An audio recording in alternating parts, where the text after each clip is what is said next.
దేశవ్యాప్తంగా ఇది పరిస్థితి అయితే ఇక రాష్ట్రంలో చంద్రబాబు గారు కూటమి పవన్ కళ్యాణ్ గారు బీజేపీతో కలిసి ఇక్కడ ప్రభుత్వం ఫామ్ చేయడం జరిగింది. ఈసారి జరిగిన ఎన్నికలు రాష్ట్రంలో చాలా విచిత్రంగా, అన్‌ప్రెడిక్టబుల్ గా, అన్‌ప్రెసిడెంటెడ్ గా ఈ ఎన్నికలు నిలిచాయి. కారణం ఏమిటి అంటే ప్రజలు చాలా డిసిసివ్ గా ఒక నిర్ణయం తీసుకున్నారు. మాకు మార్పు కావాలి అన్న నిర్ణయం ప్రజలు తీసుకున్నారు కాబట్టే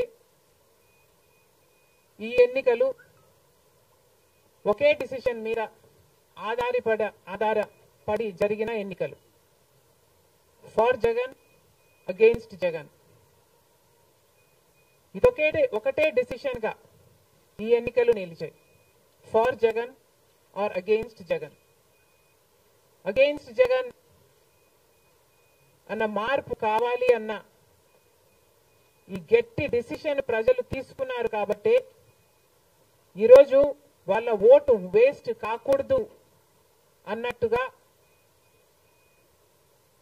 చాలా డిసిసివ్ గా they voted with a vengeance for change. ఇది అవునన్నా కాదన్నా ఇది వాస్తవం. కేవలం అంత గట్టి నిర్ణయం ప్రజలు తీసుకుని మార్పు కావాలి అన్న అంత గట్టి డిసిజన్ తీసుకున్నారు కాబట్టి ఇన్ ద ప్రాసెస్ ఈరోజు కాంగ్రెస్ పార్టీ కూడా అనుకున్న మేరకు పర్ఫామ్ చేయలేకపోయింది.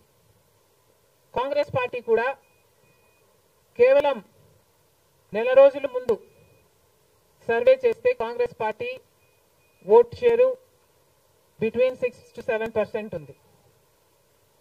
దాన్ని మేము కష్టపడి పనిచేస్తే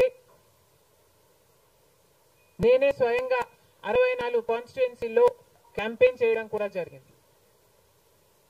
వీటన్నిటితో కనీసం 8% దాటుతుంది అని కాంగ్రెస్ పార్టీ ధీమాగా ఉంటే అది కూడా జరగలేదు. కారణం ఏమిటి అంటే ప్రజలు చాలా డిసిసివ్ గా వాళ్ళ ఓటు వేస్ట్ కాకూడదు, ప్రభుత్వం ఎలాగైనా మారాలి, మేము మార్చాలి అన్న డిసిషన్ తీసుకున్నారు కాబట్టి ప్రజలు కాంగ్రెస్ పార్టీకి కూడా ఓటు వేయడానికి ఆలోచన చేయడం జరిగింది.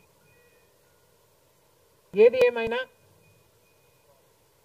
కాంగ్రెస్ పార్టీ ప్రజల గుండెల్లో స్థానం సంపాదించుకోవడం మొదలుపెట్టింది. ఇది ఇలాగే అంచెలంచెలుగా పెరుగుతూ పోతుంది. రాహుల్ గాంధీ గారి నాయకత్వంలో మేమందరం కూడా కష్టపడి పనిచేయడానికి సిద్ధంగా ఉన్నాం. అటు కేంద్రంలోనైనా ఇటు రాష్ట్రంలోనైనా కాంగ్రెస్ పార్టీకి మంచి భవిష్యత్తు ఉంటుందని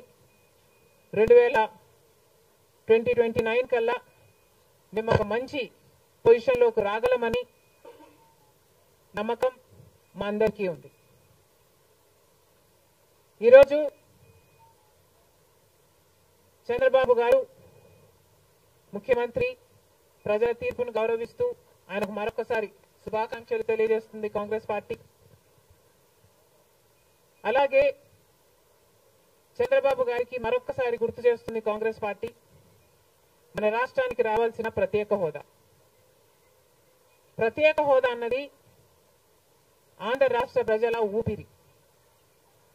10 సంవత్సరాలుగా మోడీ గారు, బీజేపీ పార్టీ ప్రత్యేక హోదా విషయంలో ఆంధ్ర రాష్ట్రాన్ని, ఆంధ్ర ప్రజలను మోసమే చేశారు. 10 సంవత్సరాల క్రితము ఎలక్షన్లకు ముందు మోడీ గారు వచ్చినప్పుడు 10 సంవత్సరాలు ప్రత్యేక హోదా ఇస్తాము అని తిరుపతిలో మాట ఇవ్వడం జరిగింది మోడీ గారు. అప్పుడు చంద్రబాబు గారు చెప్పిన మాట 10 సంవత్సరాలు సరిపోదు, 15 సంవత్సరాలు కావాలి అన్నారు అదే సభలో. కానీ 10 సంవత్సరాలు గడిచిపోయినా కూడా ఈ రోజు వరకు కూడా బీజేపీ పార్టీ ఆ మాటను నిలబెట్టుకోలేదు.